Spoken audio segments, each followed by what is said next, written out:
Hello everyone, hope you all are doing well. So আজকে আমরা political science পড়ব from the text book NCERT, যেটা CBSE রা follow করে, তো সিবিএসই বোর্ডের জন্য।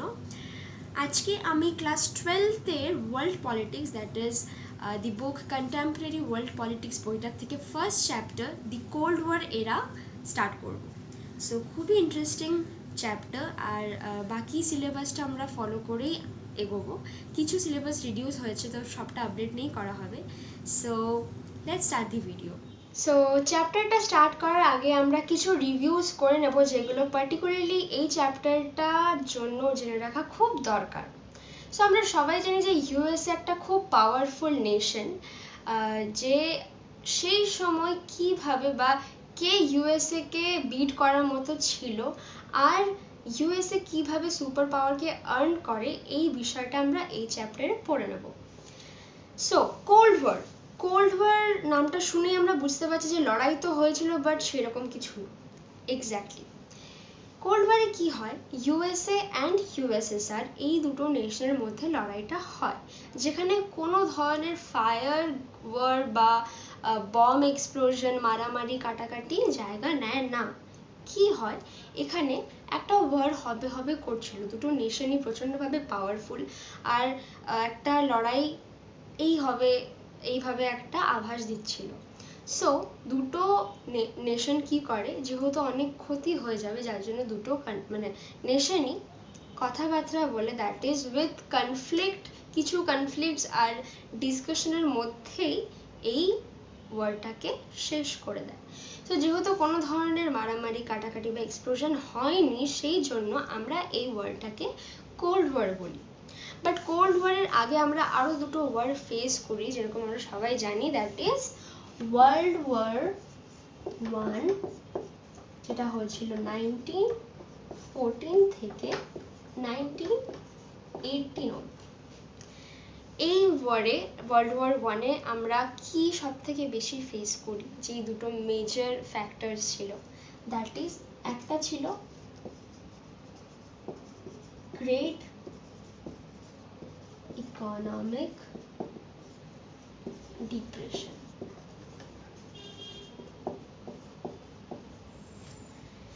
যেহেতু কান্ট্রিজ টু কান্ট্রিজ লড়াইটা হচ্ছিল, আর অনেক এফেক্ট হয়েছিল, যার জন্য কান্ট্রিজগুলোর ইকোনমিক হেলথ ভালো ছিল না বা ডিস্ট্রয় হয়ে গেছিল।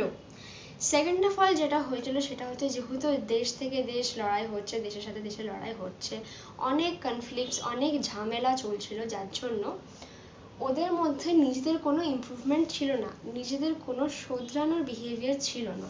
সো যেটা সেকেন্ড এফেক্ট ছিল, that was zero improvement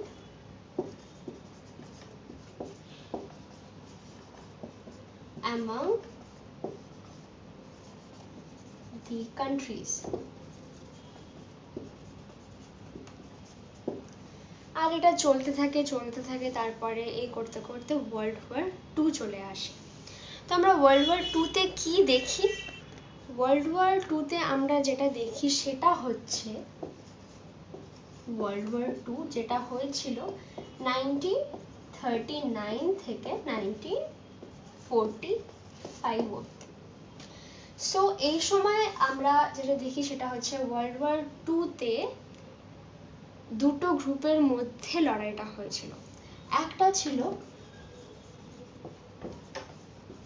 allied forces, একটা ছিল এক্সিস পাওয়ার। সো অ্যালাইড ফোর্সেসের মধ্যে কে কে ছিল? ইউএসএ, ইউএসএসআর,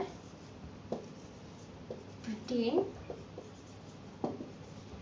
আর রাশিয়া। এক্সিস পাওয়ারের মধ্যে কে কে ছিল? জার্মানি, ইটালি, আর এটা কে ছিল? জাপান।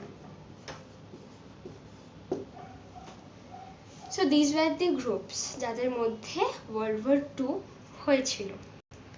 সো ওয়ার্ল্ড ওয়ার 2 কিভাবে এন্ড হয়? ওয়ার্ল্ড ওয়ার টু এন্ড হয় কিভাবে, যখন আমেরিকা বম ফেলে কোথায়, জাপানে। যখন আমেরিকা বম ফেলে জাপানে। কিভাবে, কি ফেলে, atomic bomb. So because of atomic bomb, ওই এক্সপ্লোশনটার জন্য, যেটা বমটা যেখানে এক্সপ্লোর হয় সেটা হচ্ছে হিরোশিমা আর নাগাসাকি, এই দুটো জায়গায় যেহেতু আমেরিকা বম ফেলেছিল, সেই জন্য world war two end up হয়। অনেকদিন ধরে লড়াইটা চলছিল, আমরা সবাই জানি, সিন্স 1939 to 1945, আর তারও আগে কনফ্লিক্ট চলছিল, যার জন্য যেহেতু লড়াইটা শেষ হচ্ছিল না, সেই জন্য আমেরিকা অ্যাটমিক বম ফেলে জাপানে লড়াইটাকে শেষ করে। সো যেহেতু লড়াইটা শেষ হয়ে গেছিল লড়াইটা শেষ হয়ে গেছিল, যার জন্য এখানে এক্সিস পাওয়ার, অ্যালাইড ফোর্সেস বম ফেলেছে এক্সিস পাওয়ারে, যার জন্য এখানে অনেকভাবেই এক্সপ্লোশন হয়, আর এখানে কি হয়, ওর ইকোনমি জায়গা নেয়। সো এই ক্ষেত্রে এখানে পোর ইকোনমি জায়গা নেওয়া মানে নিশ্চয়ই বোঝাই যাচ্ছে যে এক্সিস পাওয়ার হেরে গেছিল, ওয়ার্ল্ড ওয়ার টু শেষ হয়ে গেছিল। এটার সাথে সাথে এই কটা তো অনেকটাই ফেস করছিল অনেক কিছু। এটার সাথে সাথে যেটা হচ্ছিল, পরে ব্রিটেন আর রাশিয়াও ইকোনমিক প্রবলেম ফেস করছিল। কেন? কারণ ওয়ারটা হওয়ার পরে যেহেতু কান্ট্রিজ টু কান্ট্রিজ অনেক কিছু ভ্যারি করে, প্রাইভেট সেক্টরস, অনেক বিজনেস, অনেক কিছুই ভ্যারি করে, যার জন্য এই দুটো জায়গাতেও ইকোনমিক অনেকটাই নেমে গেছিল। আর নেমে যাওয়ার জন্য কি হয়েছিল, 1947-এর দিকে সময়, বা সেই সময় ইন্ডিয়া বা আরও অনেক কান্ট্রিকে এরা রুল করতো, আর কলোনি বানিয়ে রাখতো, যার জন্য সেই সময়টা যেহেতু এদের ইকোনমি কম ছিল, এদের কাছে ছাড় ছিল ফ্রি হওয়ার, আর এদের কাছে চান্সেস ছিল ফ্রি হওয়ার ফ্রম দ্যাট কলোনি। সো যেহেতু এরাও ছাড় পেয়ে গেছিলো, এরাও ডিভাইড হয়ে গেছিলো, এরাও উইক হয়ে গেছিলো, যার জন্য ইউএসএ আর ইউএসএসআর এরা দুজন হয়ে যায় সুপার পাওয়ার্স। সো এরা দুজন হয়ে যায় সুপার পাওয়ার্স, আর এদের কাছে মিলিটারি ফোর্স থেকে নিয়ে অ্যাটমিক মিসাইলস সব কিছুর হিউজ অ্যামাউন্ট অফ স্টোর, মানে যেটাকে আমরা বলি অনেকটা বেশি এদের কাছে মিলিটারি ফোর্সেস ছিল, অ্যাটমিক মিসাইলস ছিল, তো এদের কাছে কিছুর অভাব ছিল না, অ্যান্ড হেন্স এরা দুজন সুপার পাওয়ার্স হয়ে যায়। So Cuban missile crisis, the first topic of the chapter cold war era. তো এখানে কিউবা কি, Cuba is a small island right below the USA or America, ঠিক আমেরিকার নিচে একটা ছোট আইল্যান্ড। তো এখানে কি বলছে, এপ্রিল 1961-এ the leaders of USSR war worried about Cuba. তো বেসিক্যালি বলছে যে ইউএসএসআর এর যারা লিডার ছিলেন তারা কিউবাকে নিয়ে প্রচণ্ডভাবে চিন্তিত ছিলেন। কেন? এখানে ঠিক ইউএস এর নিচে কিউবা রয়েছে, যে কিউবা হচ্ছিল ইউএসএসআর এর এলাই, ইউএসএসআর এর এলাই ছিল কিউবা। সো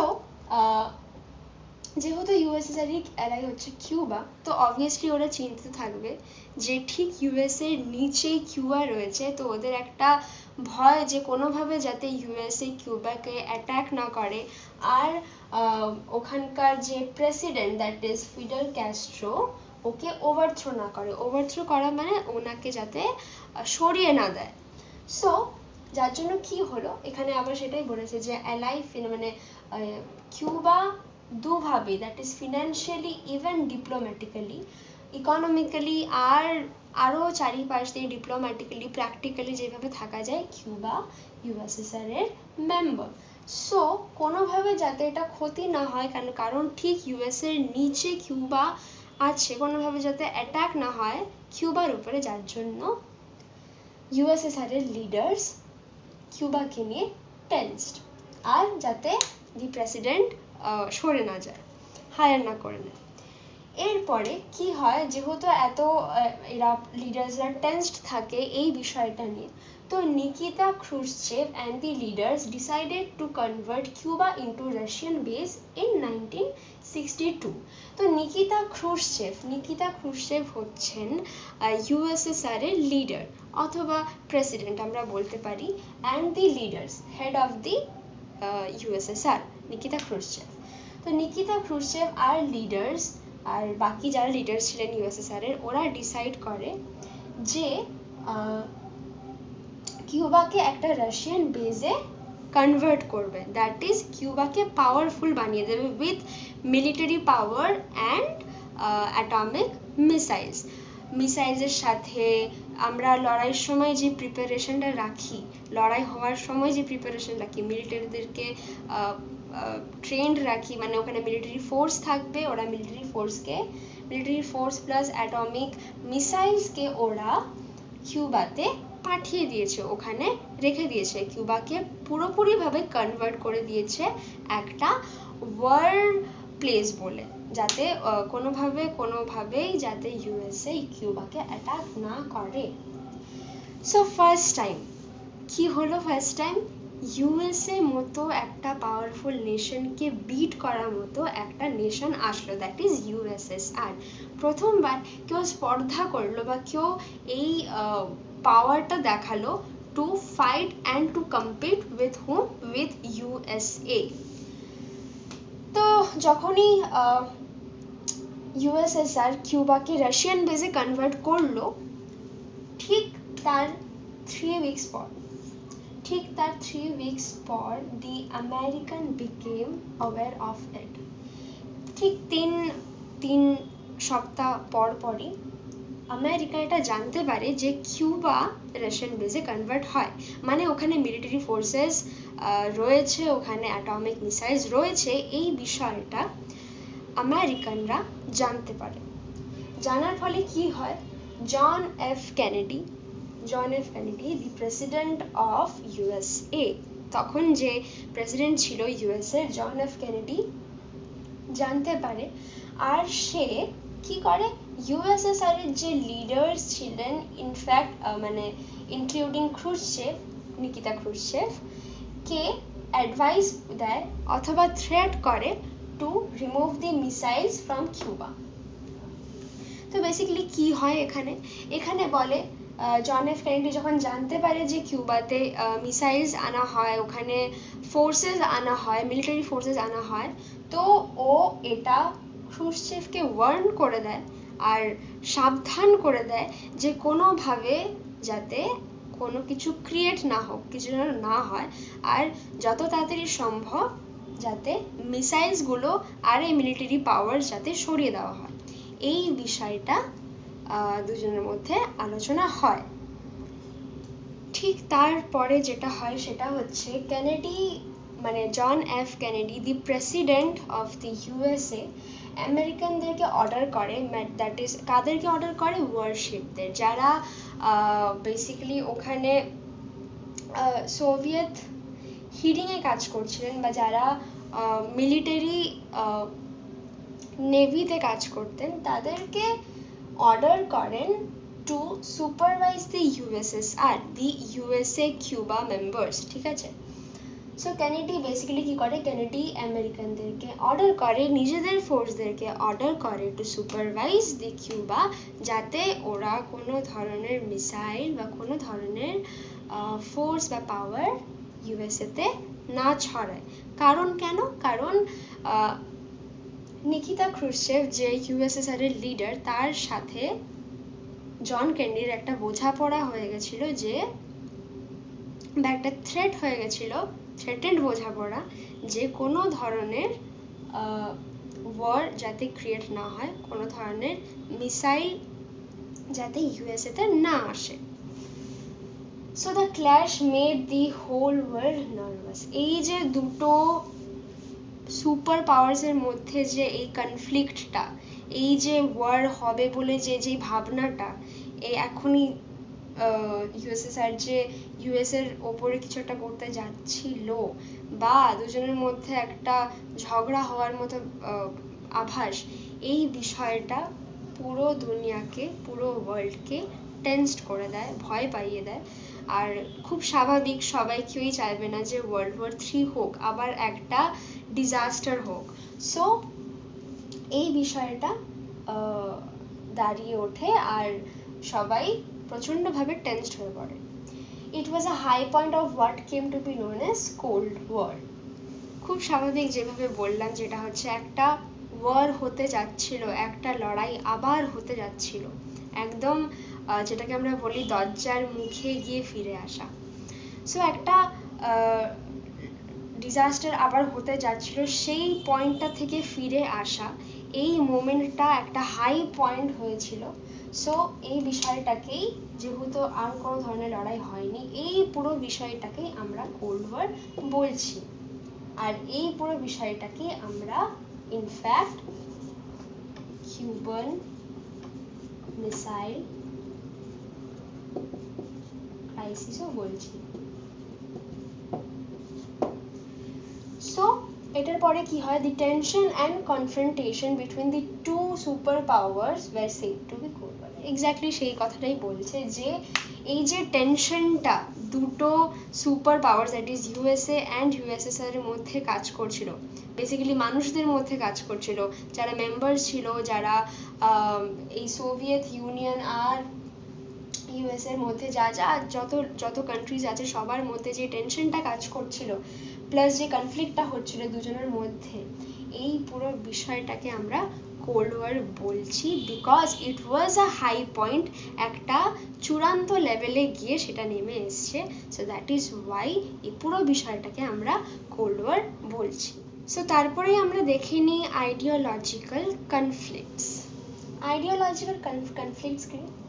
প্রত্যেকটা নেশনে, প্রত্যেকটা কান্ট্রিজে, প্রত্যেকটা স্টেটে আমাদের সবার নিজের নিজের থিওরি হয়, নিজের নিজের আইডিয়া হয়, নিজের নিজের প্রসিজিয়ার হয়। সো সেই থিওরিটাকেই আমরা আইডিওলজি বলি। তো এখানে কি হয়, এখানে আমরা ক্যাপিটালিজম, ইউএস এর থিওরিটাকে আমরা, বা ইউএস এর আইডিওলজিটাকে আমরা ক্যাপিটালিজম বলি, আর ইউএসএসআর এর আইডিওলজিকে বা থিওরিকে আমরা কমিউনিজম বলি। তো বেসিক্যালি ইউএসএতে কি হতো, ইউএসএতে ওরা প্রাইভেট সেক্টরসটা বেশি দেখতো, প্রাইভেট সেক্টরের সাথে কাজ করা, প্রাইভেট সেক্টরকে বেশি প্রায়োরিটি দেওয়া, প্রাইভেট সেক্টরের সাথে কাজ করা, বেসিক্যালি এটাই ওদের মেন প্রায়োরিটি, বেশি ভাও বা বেশি ফোকাস, মেন ফোকাস ওখানেই থাকতো। আর ইউএসএর ক্ষেত্রে কি হতো, ওদের মধ্যে একটা গভর্নমেন্ট কন্ট্রোল ছিল, যা হতো একটা গভর্নমেন্ট সব যেরকমভাবে আমাদের দেশে হয়, একটা গভর্নমেন্ট পুরো আমাদের দেশটাকে চালে, সেরকমভাবে ইউএসএসআরেও সেই জিনিসটা হয়, একটা কমিউনিটি মিলে কাজ করে, গভর্নমেন্টের কন্ট্রোলে পুরো দেশটা চলে, গভর্নমেন্টের কন্ট্রোলে ডিভিশনস হয়, গভর্নমেন্টের কন্ট্রোলে ডিসাইড করে সবাই একসাথে গ্রো আপ করে। এখানে যেরকম আমি বললাম, প্রাইভেট সেক্টরসের দিকটা বেশি দেখা হয় ইউএসএতে, অথচ ক্যাপিটালিজম যেটা আমরা বলি, তো ক্যাপিটালিজমে কি হয়, ট্রেড, ইন্ডাস্ট্রিয়াল সেক্টরসগুলো, যেখানে প্রাইভেট সেক্টরস বেশি, আমরা প্রাইভেট সেক্টরস বলতে কি বোঝাই, বিজনেস, ইন্ডাস্ট্রিয়ালিস্টস, ট্রেডস, এই ক্ষেত্রে এই সব জায়গায় ক্যাপিটালিজমটা বেশি আছে। সো আর ইউএসএসআর এর ক্ষেত্রে কি হয়, ওয়ার্ক টুগেদার অ্যাজ কমিউনিটি, এখানে সবাই কমিউনিটি ওয়াইজ কাজ করে বা করতো। সো একটা কমিউনিটি হয় আর একটা কমিউনিটির সাথে কাজ করে, এইভাবে ইউএসএসআর এ হয়। তো কনফ্লিক্টটা কি নিয়ে, যে ক্যাপিটালিজম বলে বা ইউএসএ বলে যে তুমি বেটার না, আমি বেটার, আমার এই রুলসগুলো, আমার আইডিওলজিটা বেটার। এইদিকে ইউএসএসআর বলে যে না, তোমার আইডিওলজি বেটার না, আমার আইডিওলজি বেটার। এইভাবে কাজ করাটা বেশি প্রফিটেবল, এইভাবে কাজ করাটা গ্রোথের, ইমপ্রুভমেন্ট হওয়াটার চান্সেস এখানে বেশি। তো এই কনফ্লিক্টটা এদের মধ্যে থাকে। সো বেসিক্যালি এই বিষয়টা টোটালটাই হচ্ছে কিউবান মিসাইল ক্রাইসিস, এই যে পুরো টেনশনটা, এই পুরো কনফ্লিক্টটা, অ্যান্ড উইদাউট এনি এক্সপ্লোশন, মারামারি, যেটা আমি বললাম আগে, এইসব ছাড়া যেই ঝগড়াঝাটিগুলো হয়েছে, একটা হাই পয়েন্টে গিয়ে নেমে আসা, এই পুরো বিষয়টাকে আমরা কিউবান মিসাইল ক্রাইসিস বলেছি।